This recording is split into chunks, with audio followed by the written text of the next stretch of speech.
most of the disagreeing and the huffing and puffing, so to speak, has come from the believing crowd, not the unbelieving Jewish crowd.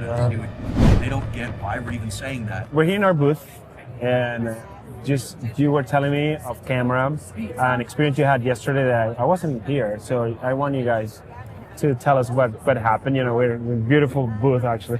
Yeah. Which is, Jesus is Jewish, and he's been praised in many levels. You know, it's very strategic. It's been great for people to realize and to remember his Jewishness.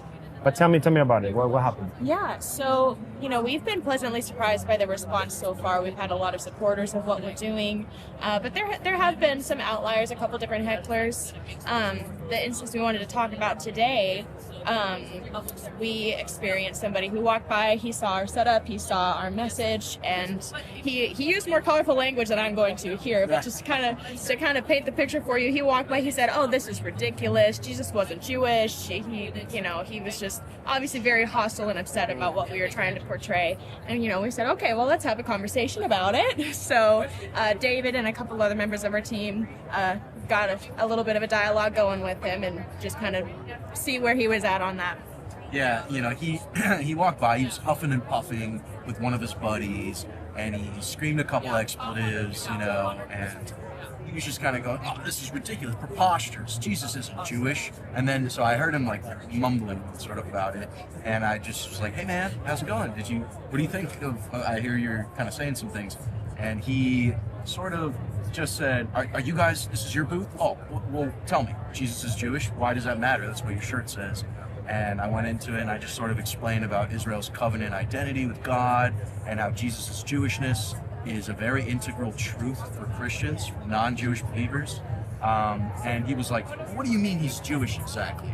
Do you mean Jewish by religion, by spirit?" Because he wasn't Jewish by religion or spirit. He wasn't reading the Talmud, etc., etc. He was only religious through ethnicity, through heritage. That's it. That's where it ends. And I said, well, that takes a lot of nuance. That's not exactly true. He wasn't reading like the Talmud or anything, but he was definitely a Jew through and through. You can't deny that. And the conversation basically ended very poorly. It ended with him sort of saying, so then let me ask you this, one final question. Did Jesus start a new religion? And I said, well, of course not. And he said, then I'm done. I can't do this anymore. Good day, sir. Shook my hand and that was it. And he walked away. Huffing and puffing. It is funny, and that's the perfect example of replacement theology. And so then who is Israel when you read the Bible? Who are the Jewish people? Who are they? And all those questions that come if you you just take that out of the context. And funny enough, like we've had several Jewish that are non-believers, and they have come to us, and they all agree, and actually are thankful of reminding people of the Jewishness of Jesus. They probably don't agree with us that he's the Messiah, but they don't doubt the Jewishness of Jesus, right? How he was a Jewish man. And it's just crazy. And I think we need to raise our voices, because this is a poison for the church, really. Like this is like taking out of context the scriptures, like that the fact that Jesus was Jew, you're missing out so much. And also just not standing for what God stands for. I don't know. Do you have a thought of? Absolutely. I mean, it's kind of like you're saying. I mean, it's unfortunate.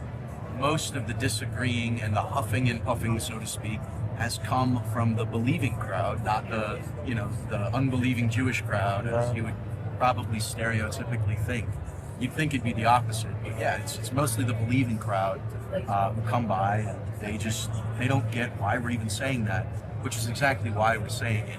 It seems like such a simple fact, a simple truth, to just say something that is true, that you can't deny or take away from a historical sense or a biblical sense. And it's the believing crowd that, for whatever reason, just gets very spurred by it. And, that's troubling. It's really sad. But there are a lot of believers that have come by and said, "We're right with you, brother. It's amazing what you guys are doing." But yeah, it's great that we've had a lot of Jewish people who aren't believers who have been like, "Yeah, man, thank you for saying that. It's true. He was Jewish." So, good and bad things on both sides. Oh, absolutely. Anything you want to add? Yeah. I think this has been a really good opportunity to both see, how many people are in the same wavelength as we are and supporting what we're doing here. And it's also been good to just plant those seeds of people who may not necessarily agree, because, you know, we get to have those conversations, those open dialogues, and to talk about, you know, what a covenant-keeping God, the God of Israel, is, and how important that is for people who are believers in Yeshua. So, yeah, it's been wonderful. It's been encouraging, and we're thankful for the Lord's favor over all of it. Yeah, and also I want to remind people that Jesus, like the first church, was actually made of Jews. Amen. All of them were Jewish people. So just keep that in mind, you know, Yeah. when you read the scriptures. Thank you for watching, and you just have a wonderful day. Shalom.